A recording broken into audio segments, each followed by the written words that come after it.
29.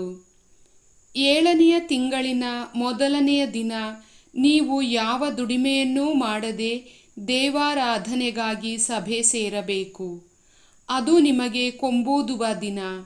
ಅಂದು ನೀವು ಸರ್ವೇಶ್ವರನಿಗೆ ಸುಗಂಧಕರವಾದ ದಹನ ಬಲಿಗಾಗಿ ಕಳಂಕರಹಿತವಾದ ಒಂದು ಹೋರಿ, ಒಂದು ಟಗರು ಮತ್ತು ವರ್ಷದ 7 ಕುರಿಗಳನ್ನು ಹಾಗೂ ಧಾನ್ಯ ನೈವೇದ್ಯಕ್ಕಾಗಿ ಆ ಒಂದು ಹೋರಿಗೆ 9 ಸೇರು, ಟಗರಿಗೆ 6 ಸೇರು, ಒಂದೊಂದು ಕುರಿಗೆ 3 ಸೇರು, ಹೀಗೆ ಎಣ್ಣೆ ಬೆರೆಸಿದ ಗೋಧಿ ಹಿಟ್ಟನ್ನು ಮತ್ತು ಪಾಪ ಪರಿಹಾರಕ ಬಲಿಗಾಗಿ ಒಂದು ಹೋತವನ್ನು ಸಮರ್ಪಿಸಬೇಕು. ಅಮಾವಾಸ್ಯೆಯಲ್ಲೂ ಪ್ರತಿದಿನವೂ ಸಲ್ಲಿಸುವ ದಹನ ಬಲಿಗಳ ಹಾಗೂ ಅವುಗಳಿಗೆ ಸಂಬಂಧಿಸಿದ ಧಾನ್ಯ ಪಾನ ನೈವೇದ್ಯಗಳ ಜೊತೆಗೆ ಮೇಲೆ ಹೇಳಿದ ಬಲಿಗಳನ್ನು ಕೂಡ ಸಮರ್ಪಿಸಬೇಕು. ಅವು ಸರ್ವೇಶ್ವರನಿಗೆ ಸುಗಂಧಕರವಾದ ದಹನ ಬಲಿಗಳಾಗಿರುವುವು.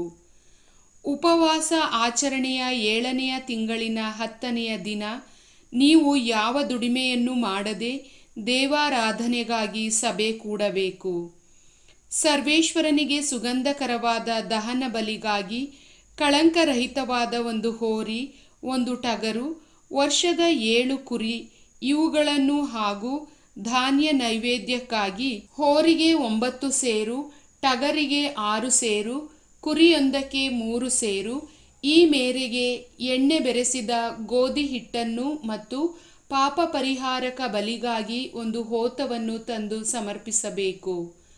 ಆ ದಿನಕ್ಕೆ ನೇಮಕವಾದ ಪಾಪ ಪರಿಹಾರಕ ಬಲಿ, ದೈನಿಕ ದಹನ ಬಲಿ, ಇದರ ಧಾನ್ಯ ಪಾನ ದ್ರವ್ಯ ನೈವೇದ್ಯ ಇವುಗಳ ಸಮೇತ ಮೇಲೆ ಹೇಳಿದ ಬಲಿಗಳನ್ನು ಕೂಡ ಸಮರ್ಪಿಸಬೇಕು. 7ನೆಯ ತಿಂಗಳಿನ 15ನೆಯ ದಿನ ದೇವಾರಾಧನೆಗಾಗಿ ಸಭೆ ಕೂಡಬೇಕು. ನೀವು ಆ ದಿನದಂದು ಯಾವ ದುಡಿಮೆಯನ್ನೂ ಮಾಡಕೂಡದು. ಆ ದಿನ ಮೊದಲುಗೊಂಡು 7 ದಿನಗಳವರೆಗೆ ಸರ್ವೇಶ್ವರನಿಗೆ ಹಬ್ಬವನ್ನು ಆಚರಿಸಬೇಕು. ಆ ದಿನದಲ್ಲಿ ದೈನಿಕ ದಹನ ಬಲಿಯನ್ನು ಅದಕ್ಕೆ ಸಂಬಂಧಿಸಿದ ಧಾನ್ಯ ಪಾನ ನೈವೇದ್ಯಗಳನ್ನು ಅರ್ಪಿಸಬೇಕು. ಅವುಗಳ ಸುಗಂಧಕರವಾದ ದಹನ ಬಲಿಗಾಗಿ ಕಳಂಕರಹಿತವಾದ 13 ಹೋರಿಗಳನ್ನು, 2 ಟಗರುಗಳನ್ನು, ವರ್ಷದ 14 ಕುರಿಗಳನ್ನು ಸಮರ್ಪಿಸಬೇಕು. ಧಾನ್ಯ ನೈವೇದ್ಯಕ್ಕಾಗಿ ಪ್ರತಿಯೊಂದು ಹೋರಿಗೆ 9 ಸೇರು, ಟಗರಿಗೆ 6 ಸೇರು ಹಾಗೂ ಕುರಿಗೆ 3 ಸೇರು, ಹೀಗೆ ಎಣ್ಣೆ ಬೆರೆಸಿದ ಗೋಧಿ ಹಿಟ್ಟನ್ನು ಒಪ್ಪಿಸಬೇಕು. ಅಂತೆಯೇ ಪಾಪ ಪರಿಹಾರಕ ಬಲಿಗಾಗಿ ಒಂದು ಹೋತವನ್ನು ತಂದು ಸಮರ್ಪಿಸಬೇಕು. ಆ ಹಬ್ಬದ 2ನೆಯ ದಿನದಲ್ಲಿ ದೈನಿಕ ದಹನ ಬಲಿಯನ್ನು ಅದಕ್ಕೆ ಸಂಬಂಧಿಸಿದ ಧಾನ್ಯ ಹಾಗೂ ಪಾನಾರ್ಪಣೆಗಳ ಜೊತೆಗೆ ಕಳಂಕರಹಿತವಾದ 12 ಹೋರಿ, 2 ಟಗರು, ವರ್ಷದ 14 ಕುರಿಗಳು ಇವುಗಳನ್ನು ಸಮರ್ಪಿಸಬೇಕು. ಆ ಪ್ರಾಣಿಗಳಲ್ಲಿ ಪ್ರತಿಯೊಂದಕ್ಕೆ ಸಂಬಂಧಿಸಿದ ಪ್ರಕಾರ ಧಾನ್ಯ ಹಾಗೂ ಪಾನಗಳನ್ನು ಒಪ್ಪಿಸಬೇಕು. ಪಾಪ ಪರಿಹಾರಕ ಬಲಿಗಾಗಿ ಒಂದು ಹೋತವನ್ನು ಕೂಡ ಅರ್ಪಿಸಬೇಕು. 3ನೆಯ ದಿನ ದೈನಿಕ ದಹನ ಬಲಿಯನ್ನು ಅದಕ್ಕೆ ಸಂಬಂಧಿಸಿದ ಧಾನ್ಯ ಪಾನ ದ್ರವ್ಯಗಳ ಜೊತೆಗೆ ಕಳಂಕರಹಿತವಾದ 11 ಹೋರಿ, 2 ಟಗರು ಹಾಗೂ ವರ್ಷದ 14 ಕುರಿ ಇವುಗಳನ್ನು ಸಮರ್ಪಿಸಬೇಕು. ನೈವೇದ್ಯಕ್ಕಾಗಿ ಆ ಪ್ರಾಣಿಗಳಲ್ಲಿ ಪ್ರತಿಯೊಂದಕ್ಕೆ ಸಂಬಂಧಿಸಿದ ಧಾನ್ಯ ಪಾನಗಳನ್ನು ಒಪ್ಪಿಸಬೇಕು. ಅಂತೆಯೇ ಪಾಪ ಪರಿಹಾರಕ ಬಲಿಗಾಗಿ ಒಂದು ಹೋತವನ್ನೂ ಅರ್ಪಿಸಬೇಕು. 4ನೆಯ ದಿನ ದೈನಿಕ ದಹನ ಬಲಿಯನ್ನು ಅದಕ್ಕೆ ಸಂಬಂಧವಾದ ಧಾನ್ಯ ಹಾಗೂ ಪಾನಾರ್ಪಣೆಗಳ ಜೊತೆಗೆ ಕಳಂಕರಹಿತವಾದ 10 ಹೋರಿ, 2 ಟಗರು, ವರ್ಷದ 14 ಕುರಿಗಳು ಇವುಗಳನ್ನು ಸಮರ್ಪಿಸಬೇಕು. ನೈವೇದ್ಯಕ್ಕಾಗಿ ಪ್ರಾಣಿಗಳಲ್ಲಿ ಪ್ರತಿಯೊಂದಕ್ಕೆ ಸಂಬಂಧಿತವಾದ ಧಾನ್ಯ ಹಾಗೂ ಪಾನ ದ್ರವ್ಯಗಳನ್ನು ಒಪ್ಪಿಸಬೇಕು. ಪಾಪ ಪರಿಹಾರಕ ಬಲಿಗಾಗಿ ಒಂದು ಹೋತವನ್ನೂ ಅರ್ಪಿಸಬೇಕು.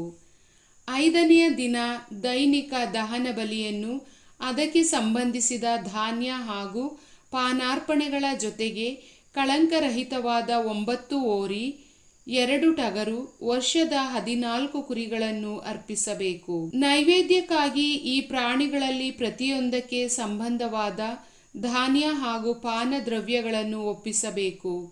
ಪಾಪ ಪರಿಹಾರಕ ಬಲಿಗಾಗಿ ಒಂದು ಹೋತವನ್ನು ಸಮರ್ಪಿಸಬೇಕು. 6ನೆಯ ದಿನ ದೈನಿಕ ದಹನ ಬಲಿಯನ್ನು ಅದಕ್ಕೆ ಸಂಬಂಧಿಸಿದ ಧಾನ್ಯ ಹಾಗೂ ಪಾನಾರ್ಪಣೆಗಳ ಜೊತೆಗೆ ಕಳಂಕರಹಿತವಾದ 8 ಹೋರಿ, 2 ಟಗರು, ವರ್ಷದ 14 ಕುರಿಗಳನ್ನು ಸಮರ್ಪಿಸಬೇಕು. ನೈವೇದ್ಯಕ್ಕಾಗಿ ಆ ಪ್ರಾಣಿಗಳಲ್ಲಿ ಪ್ರತಿಯೊಂದಕ್ಕೆ ನೇಮಕವಾದ ಪ್ರಕಾರ ಧಾನ್ಯ ಹಾಗೂ ಪಾನಾರ್ಪಣೆಗಳನ್ನು ಒಪ್ಪಿಸಬೇಕು.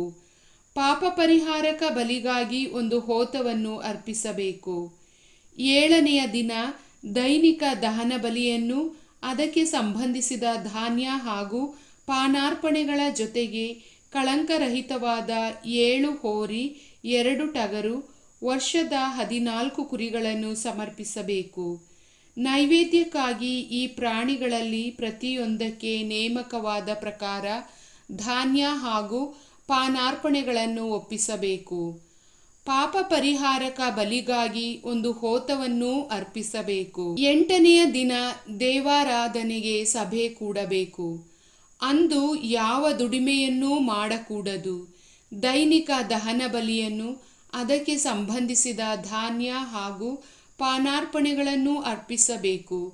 ಅವುಗಳ ಜೊತೆಗೆ ಸರ್ವೇಶ್ವರನಿಗೆ ಸುಗಂಧಕರ ದಹನ ಬಲಿಗಾಗಿ ಕಳಂಕರಹಿತವಾದ 1 ಹೋರಿ, 1 ಟಗರು, ವರ್ಷದ 7 ಕುರಿಗಳನ್ನು ಸಮರ್ಪಿಸಬೇಕು. ನೈವೇದ್ಯಕ್ಕಾಗಿ ಈ ಪ್ರಾಣಿಗಳಲ್ಲಿ ಪ್ರತಿಯೊಂದಕ್ಕೆ ನೇಮಕವಾದ ಪ್ರಕಾರ ಧಾನ್ಯ ಹಾಗೂ ಪಾನಾರ್ಪಣೆಗಳನ್ನು ಒಪ್ಪಿಸಬೇಕು. ಪಾಪ ಪರಿಹಾರಕ ಬಲಿಗಾಗಿ ಒಂದು ಹೋತವನ್ನು ಸಮರ್ಪಿಸಬೇಕು.